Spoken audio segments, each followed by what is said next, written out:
সংসারে এমন একটা ভ্রান্ত ধারণা রয়েছে যে সবকিছু ভাগ্যের দ্বারা পাওয়া যায়, কিন্তু ভাগ্য, প্রারব্ধ এ তো সকলের জন্যই সমান হয়। এটা তো ব্যক্তির উপরে নির্ভরশীল হয়, তার আকাঙ্ক্ষার উপরে নির্ভরশীল হয়, বাসনার উপরে নির্ভরশীল হয়, স্বভাবের উপরে নির্ভরশীল হয় যে উনি সেটা নিয়ে কি করেন।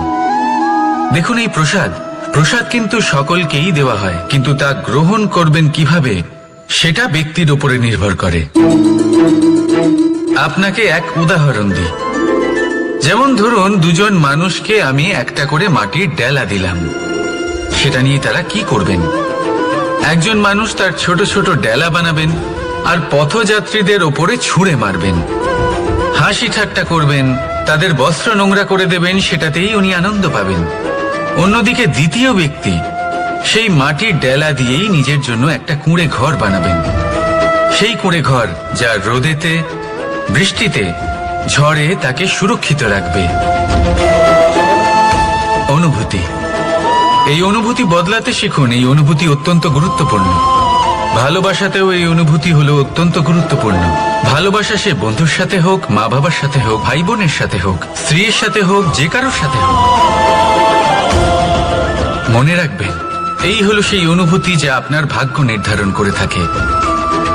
তাহলে আসুন আমার সাথে প্রেমের অনুভূতি নিয়ে বলুন, রাধা রাধা। লক্ষ্য, পথ আর সাফল্য, এই তিনটেই একে অপরের সাথে জড়িত, কিন্তু অনেকবার মানুষ এদের ঠিকভাবে বুঝতে পারেন না। তারা ভাবেন যে যেরকম লক্ষ্য হবে সেরকমই পথ হবে, সেই মতোই লক্ষ্য কঠিন হলে পথ কঠিন হবে, লক্ষ্য সরল হলে পথও সরল হবে। যদি আপনাকে আসল সত্যের সাথে অবগত করাই, তাহলে দেখবেন সবকিছুই এর উল্টো। লক্ষ্য নিজের পথ বানায় না, পথ সেটাই যেটা আপনি স্বয়ং নির্বাচন করে আপনি নিজে বানান। সেই অনুসারেই আপনি আপনার লক্ষ্যে পৌঁছতে পারবেন। সেই জন্য জীবনে যখনই লক্ষ্যে পৌঁছানোর পথের বিষয়ে আপনি কোনো সিদ্ধান্ত নেবেন, তাহলে তা ভেবে চিন্তে নেবেন, কারণ এই পথ অত্যন্ত গুরুত্বপূর্ণ। পথ যদি শুভ হয়, তাহলে লক্ষ্য আপনা থেকেই শুভ হয়ে যায়। তাহলে আসুন আমার সাথে ভালোবেসে বলুন, রাধা রাধা। নাম কত সাধারণ একটা বিষয়। প্রত্যেক মানুষ যে জন্ম নেয় তাকে একটা নাম দেওয়া হয়, যা সে পেয়ে থাকে তার মাতা পিতার দ্বারা, না হলে তার গুরুর দ্বারা, বা কোনো আত্মীয়ের দ্বারা, বা কোনো কাছের মানুষের দ্বারা। এই নামের সাথেই সে আস্তে আস্তে বেড়ে ওঠে। কিন্তু এটাই কি সেই নাম? এই নামই কি সবকিছু? কখনোই নয়।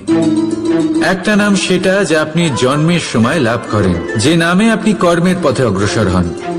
আরও একটা নাম সেটা যা আপনি আপনার কর্মের দ্বারা অর্জন করেন, আর এই নামেই আপনাকে সবাই যুগ যুগ ধরে মনে রাখে। আপনার আসল নাম সেটা নয় যা আপনাকে জন্মের সময় দেওয়া হয়েছিল। আপনার আসল নাম সেটা যেটা আপনি আপনার কর্ম দ্বারা লাভ করেছেন, কারণ সেই লাভের পেছনে প্রচুর প্রয়াস লুকিয়ে থাকে, অনেক পরিশ্রম লুকিয়ে থাকে। কিন্তু যদি আপনি চান যে মানুষ আপনার নাম মনে রাখে, তাহলে আপনাকে কর্মের পথে অগ্রসর হতেই হবে, শুভ কর্ম করতে হবে, অনর্গল চেষ্টা করে যেতে হবে, মহান কাজ করতে হবে। আর বিশ্বাস করুন, আপনি একটা মহান নামের ফল অবশ্যই লাভ করবেন। রাধা রাধা। আমি এখানে একা এই বনে বসে আছি, বাঁশি বাজাচ্ছি। কার জন্য? কে আছেন এখানে? কেউ নেই। আমার প্রজা, আমার রাজ্য, আমার পরিবার আমার থেকে অনেক দূরে আছেন। আমি এখানে একা এই বনে বসে এই আকাশের এই রঙের, গাছের এই সব ফলের, মাটির সুবাসের আনন্দ উপভোগ করছি। কেন? আমি হলাম দ্বারকাধীশ। এমন কি রাজকীয় বা ভৌতিক সুখ রয়েছে যে আমি ওখানে পেতে পারি না? সবকিছুই পেতে পারি, তাও এখানে বনে একা বসে আছি। কোন সুখ খুঁজে চলেছি? একা থাকার সুখ। আমরা প্রত্যেকদিন অনেক মানুষের সাথে, চিন্তাধারার সাথে, কর্মের সাথে, পরিস্থিতির সাথে, সুখ দুঃখের দ্বারা বেষ্টিত থাকি। জীবনের এই চক্রে আমরা জড়িয়ে পড়তে থাকি। যতই আমরা এই সমস্যার সমাধান করি, আমরা ততই এতে জড়িয়ে পড়ি। আমরা এতটাই জড়িয়ে পড়ি যে যখন আমরা আয়নায় নিজেদের দেখি, তখন আমরা নিজেদের চিনতেই পারি না। এমন মনে হয় যেন আমরা নিজেদের হারিয়ে ফেলেছি।